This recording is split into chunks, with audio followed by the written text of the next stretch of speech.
Is the U.S. shifting its military focus from Europe to Asia, or retreating on alliances altogether? With a second Trump presidency, America's global commitments face renewed uncertainty. Some argue that Trump's skepticism toward alliances like NATO signals broader disengagement. Others see a strategic pivot, less focus on Europe, more on the Indo-Pacific, to counter China's rise. But does scaling back NATO support necessarily mean a stronger U.S. presence in Asia? And how are key allies like Japan and South Korea responding to Trump's foreign policy approach? In this video, Carnegie Asia Program's Darcie Draudt-Véjares and Chung Lee break down the competing theories on Trump's alliance strategy and what's at stake for global security. Let me pose a few different things that I've been hearing around town here, particularly as it pertains to not just American alliances general, because right now we do see a shift in how Trump is handling NATO, but more specifically as it's pertaining to the Asia Pacific, because I've heard a few different theories. The first one is, and this is, a question about what is a Trump alliance strategy. Mm-hmm. Now, first of all, we've had former National Security Advisor John Bolton said Trump doesn't even believe in alliances. So there's that kind of very basics, okay? Very basic. So that's the first one. The second theory of a strategy is, the lessons that we're learning about how he's exactly what you lined out, backing off from some of our general NATO commitments over the past 30 plus years, that forebodes poorly for our network of alliances in Asia, particularly Korea and Japan.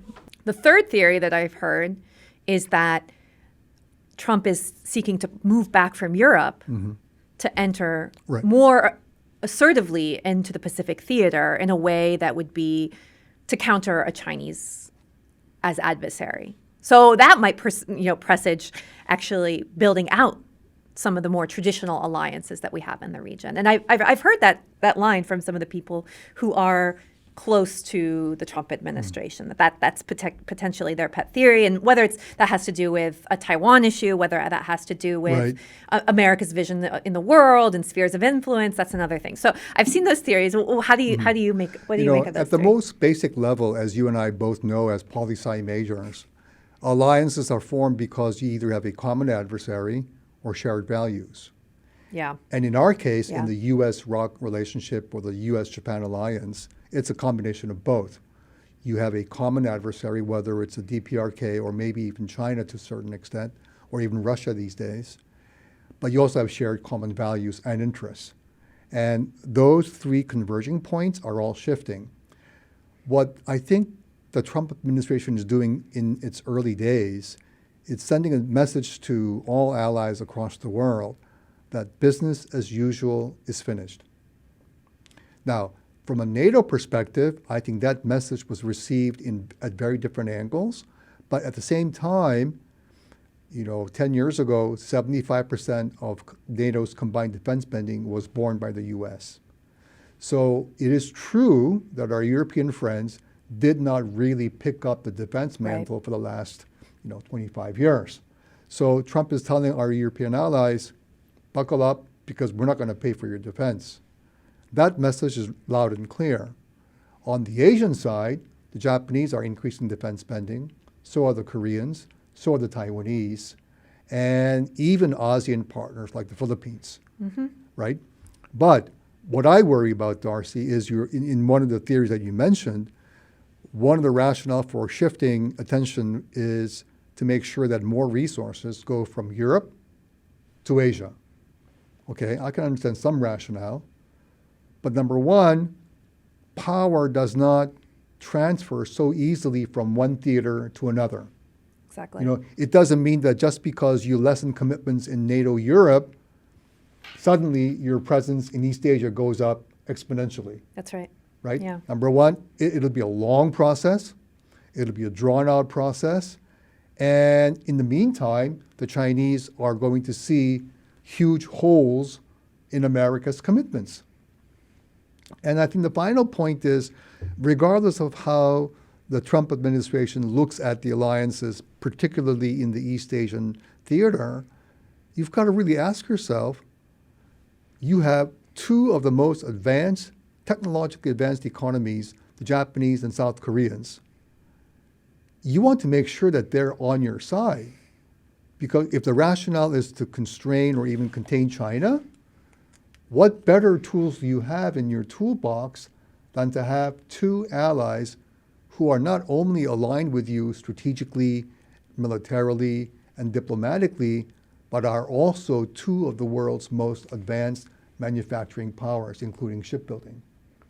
And that's the message that I think Koreans and the Japanese want to hear from the Trump folks. So we'll see how that pans out.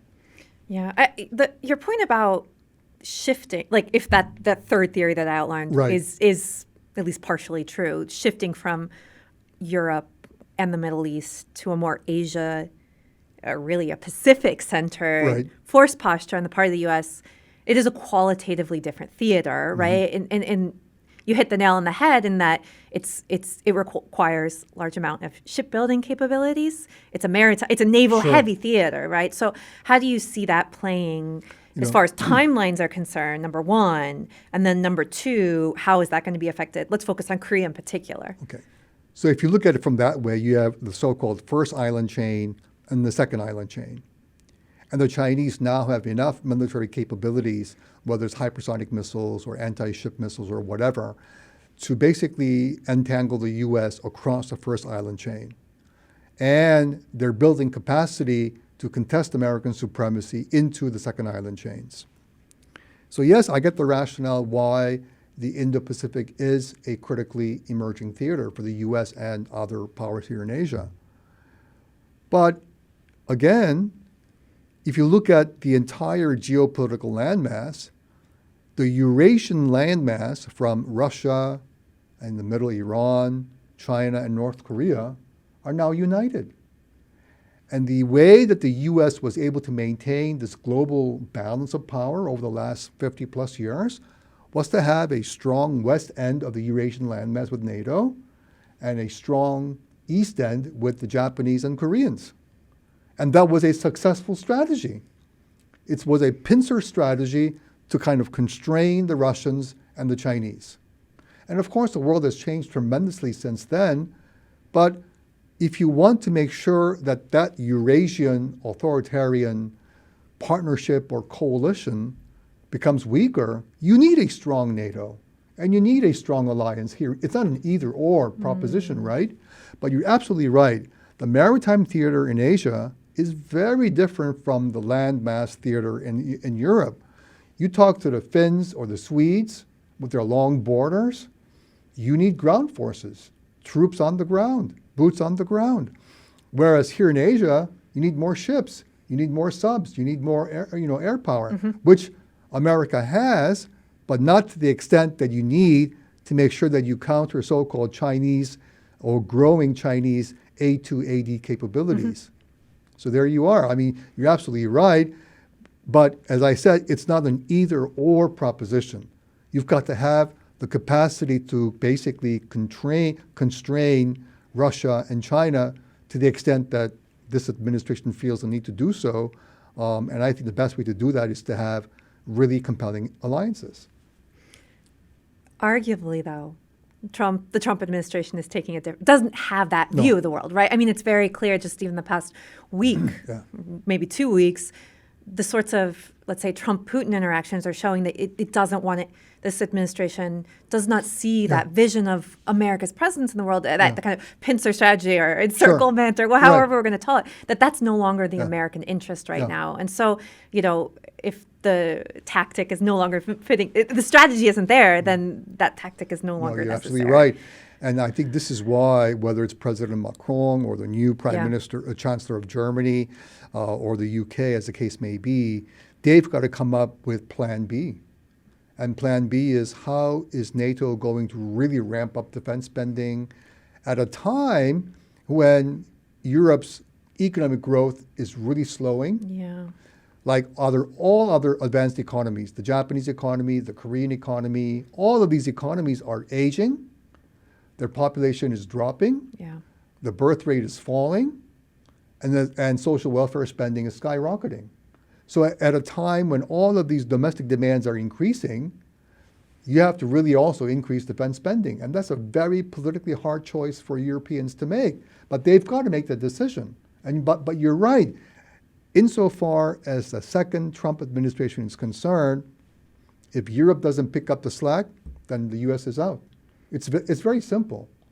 And so the lesson for Asian allies, I think, is, all right, if you want us to become greater partners, then maybe the Trump administration will say, I want South Korea to renegotiate the SMA agreement. We want you to pay much more than, let's say, $1 billion plus that you pay us per year. We also want you to pick up the slack in terms of supporting U.S. forces throughout the Pacific theater, as the case may be. And so there will be demands, right. but I think those demands will be met until a new government in Korea emerges. So we have to wait until somebody is able to call the shots in Seoul. Yeah. I mean, I don't want us to talk because we're focusing here on the Korean Peninsula.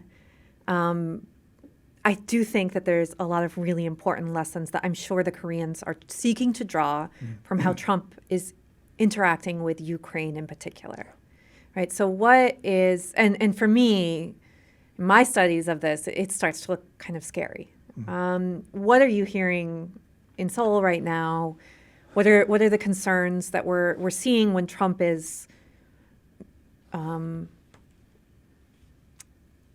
calling Zelensky a dictator, or when Trump is saying Zelensky is the one who started the war? What lessons are Koreans right now thinking about as you that? know, Darcie, as somebody who knows Korea intimately, you studied there, you have tons of friends, and you're one of the rising stars in Korean studies. But in 1950, in a very different place in the world, the Korean War broke out. And the U.S. sent the largest contingent of troops, and so did 18 other countries. So the only reason why the ROK was saved from total defeat was because the UN forces came to our defense. Now, of course, Ukraine is totally different, and because they've done all the fighting themselves with, huge support from the U.S. and other NATO allies. But if the Ukrainian war ends, as the Trump administration wants, primarily on Russian terms, like, for example, no membership in NATO, the fact that you will have a very, very small Ukrainian force, all the territory that Russia has gotten illegally, beginning with the Crimean Peninsula, it's theirs. And then you have to ask yourself, if you're a Korean or Japanese and you wake up to this new reality, you're going to say, well, heaven forbid if there is a second Korean War or another major North Korean infiltration or operation or whatever, can we count on our American friends to come fight with us? And that's a question that I think Koreans are asking themselves. And this is why, unfortunately, 70% of South Koreans believe that at some point in time, it might make sense for the South Koreans to have their own nuclear force. Now, I believe that that is not the right answer, because that has huge opportunity costs, and there's no political consensus, but it is basically triggering lots of questions that we did not ask before. Check out more explainer videos on our YouTube channel, Carnegie Explains.